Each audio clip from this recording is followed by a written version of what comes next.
Everyone, কেমন আছো তোমরা সবাই? তা আমার মিনি ব্লগে তোমাদের সবাইকে আবার স্বাগত জানাই। গতকাল বিকেলবেলা বাগানে বসে গাছ পটিং করছিলাম, তাই ভাবলাম তোমাদের সঙ্গেও ভিডিওতে শেয়ার করি। তোমাদেরকে তো বলেছিলাম যে আমি দিনের বেলা বাগানে আসতে ভীষণ ভয় পাই, এত গরম পড়েছে, জানি না কবে বৃষ্টির দেখা মিলবে।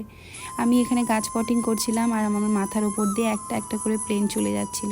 আসলে আমার বাড়ি থেকে দমদম এয়ারপোর্টটা তো খুব বেশি দূরে না। তো প্রথমেই যে গাছটা পটিং করেছিলাম সেটা হলো এই ভ্যারাইটি রেন লিলিটা। তোমাদেরকে তো আগের ভিডিওতে দেখিয়েছিলাম। আমার কাছে আরও ভ্যারাইটি রেন লিলি আছে। এই রেন লিলি ফুলটা না আমার বড্ড পছন্দ। কিছু পর্তুলিকা এনেছিলাম, সেগুলোও পটিং করেছি। আর এই প্লাস্টিকের টবে আমার পুরনো পর্তুলিকার কিছু ফুল আর একটা হোয়াইট কালারের পর্তুলিকা এনেছিলাম নতুন, সেগুলোকে একসাথে বাঞ্চ করে এখানে ভালো করে বসিয়ে দিলাম। যখন ফুটে যাবে তখন বিভিন্ন কালার একসাথে ফুটবে, দেখতেও বেশ ভালো লাগবে। আর এই পর্তুলিকা ফুলগুলো না দেখতেও সুন্দর লাগে। গাছ পটিং করতে আসার আগে মায়ের সঙ্গে দুপুরবেলা কথা হচ্ছিল। এই সময়টায় আমি একটু সময় পাই যখন মা আর আমি একটু অনেকটা কথা বলি। আসলে এখন তো জুন মাস চলছে, আজ জুন মাসের 3 তারিখ। এই জুন মাসটা আমাদের ফ্যামিলিতে সবথেকে একটা বাজে মাস, কারণ আমার বাবাকে আমরা এই মাসেই হারিয়েছি। সামনে যেহেতু আমার বাবার বাৎসরিক আসছে, তাই মায়ের সাথে একটু কথা হচ্ছিল।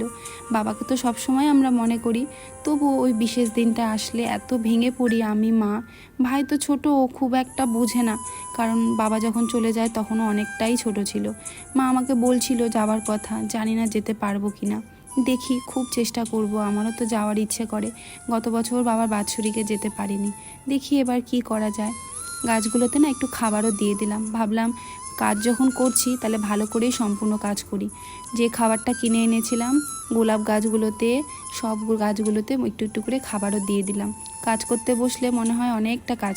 বাবা চলে যাওয়া প্রায় এবার 8 বছর পূর্ণ হবে। আমি কি সেই দিন জুন মাসে জানতাম যে আর কিছুদিন পরই আমার বাবাকে আমাকে হারিয়ে ফেলতে হবে চিরকালের জন্য।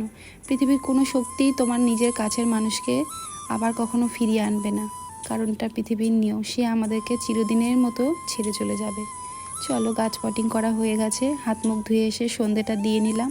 রাতে আবার রান্না করা বাকি আছে। আজকে একটু তড়কা ভিজিয়েছিলাম সকালে, সেটাই হবে, তড়কা আর রুটি। তো চলো, ভিডিওটা এখানেই শেষ করছি। তোমরা সবাই ভালো থেকো, দেখা হবে পরের ব্লগে।